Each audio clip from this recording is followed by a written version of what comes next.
couple of summary points. Anytime's a good time to start. The best time that I've seen the best results is in the fall, but at the same time, we're going into the spring and summer, but so any time is really start. Whenever you start, you're going to get a benefit because it's another dimension to your program. We fit into any budget, and again, we're going to build biodiversity that's going to reduce the kind of repetitive agronomic problems you have. With that, I just throw it open for some questions, and I want to go through some of the products, if there's any questions there. What I want to do is, and I know everybody's kind of shuffle through it, but what I did is give you a little bit of example of the type of products that we offer.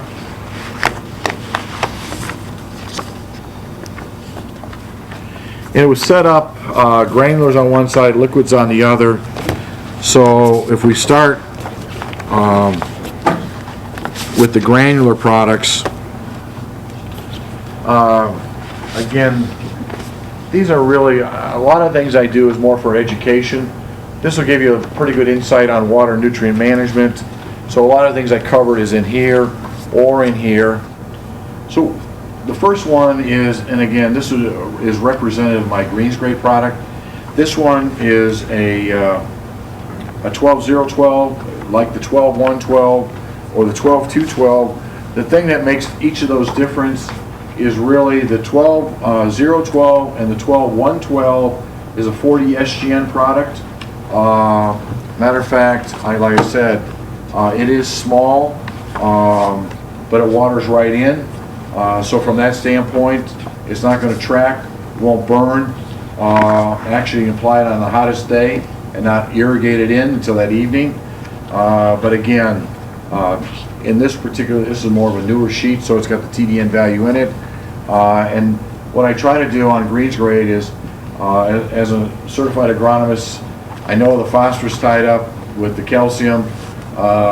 Magnesium is usually somewhat deficient. Micronutrients are deficient. So on my Greens product, I try to do things more with some micronutrients. This, the 1513 is the one Tom and John have been using. But basically, this was again, it's a cost-effective product. This is about a 70% organic, so it would have 50 plus TDN value. So again, what you're looking at here is a way to go. I know Brian, you've used some 1826. This one is a three-way combination: methylene urea, ammonium sulfate. About a 60% TDN value on that one. That represents those. One of the things I threw in on this side was this sheet here with regards to when you start building the biodiversity.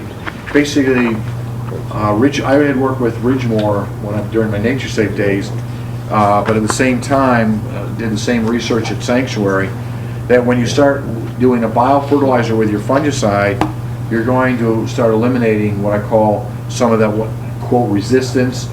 And that resistance can be either one of two ways. The fungicide just quits working, or it doesn't last as long. So that biodiversity is the vehicle that's going to extend the life of your fungicide, and at the same time, it's going to reduce when it does come back, or the pressures do build again, it's going to come on slower and be easier to fix. If you're looking at the next three products, I don't know if everybody got these, or the small sheets. The 334 is what Justin used. This is anybody doing anything with probiotics at all. Bacteria, bugs in the jug. The downside with bugs in the jug, if you don't feed the system, you don't have nothing for that microbial to colonize off of. So basically, the 334, it's kind of a universal product for flowers, turf. Again, if you're going to gas your greens, it's a way to rejuvenate it. If you turn it over, you'll see that it has the bacillus, the trichoderma, the pseudomonas, and the azobacter in it. So basically, you've got that. Then I have, again, two other products. These I originally developed for landscape, but they have the same application that you'd have on greens. I've had very good luck with them. If you didn't go out with a dormant this year and looking for something in the spring, I do have samples of this product here sitting by Joe. If I'm short, we can drop some off later. These two have the same probiotic as a 334, but at the same time, the 11-21-21 has cal nitrate, potassium nitrate. So if you're looking for something in the springtime that's going to help with color or or start your greens, but at the same time you've got a biological bacteria package that so it has the food to go along with it, as well as the NP and K that you're looking to kind of get things started. 4 pounds to the acre on this one. It's a wettable powder. Has humic acid. 3020 if you're looking for something in the heat. If you're looking for a product that's going to give you the potassium that you're looking for, again, same probiotic package, different nutrient mix, but so again, it's a way to bring nutrition and nutrients together, bringing biologicals and traditional chemicals together. So again, it brings both of them together. The other side of the packet is, again, what I had 2 other groups.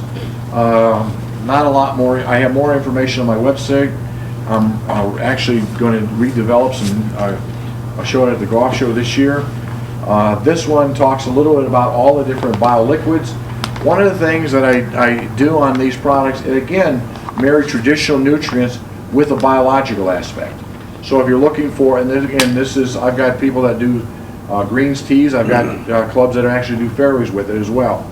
But basically, the core product, or the 2 core products, are really tea, which is the humic acid with nitrogen product, and resilience, which is the phosphorus product. It brings phosphates and phosphites together. The beauty with this product, it's got a pH of 1.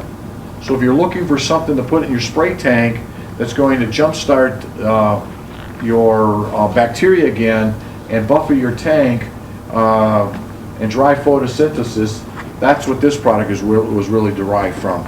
It also has soluble calcium in it.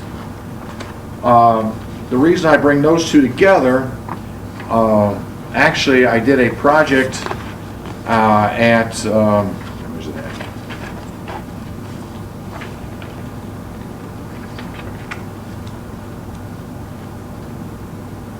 Long study, but basically again shows how in combination. The other product that I know Tom has used, and I think John as well, stimulation, similar to tea and resilience. The difference here, it has an enzyme that ties up sodium, and at the same time it helps promote nutrient availability at between 5.5 and 9.5. So regardless of the pH of your system, we're going to help make nutrients available and lock up the sodium in your system. The last, and again, I just gave you one example, but the next group is polysaccharides. Polysaccharides, and again, if you remember, and you didn't come out very clear, but if you look on the back, there's a little picture here.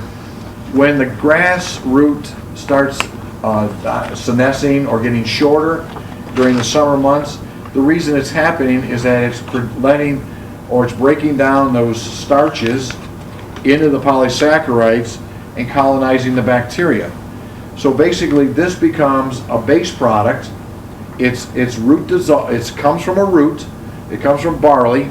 So if Justin and I both had type A blood or type O blood, we can have a blood transfusion. What the plant recognizes when this one is brought into the plant, not only does it recognize the nutrients, it'll also recognize the energy.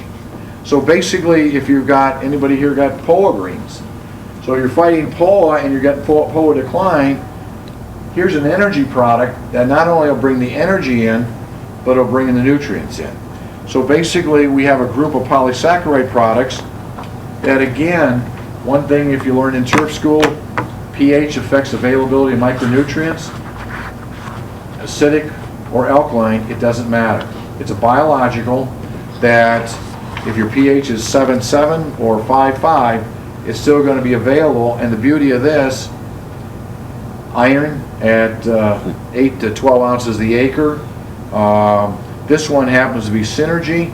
The reason I throw this one up is that this one, if you fought Anthracnose summer patch, because again, you've got iron, zinc, and manganese. So again, these are the nutrients that are needed to help a sick plant start to recover. There's other ones that we have, those are also on the website. I think that's everything. Any other questions at this point?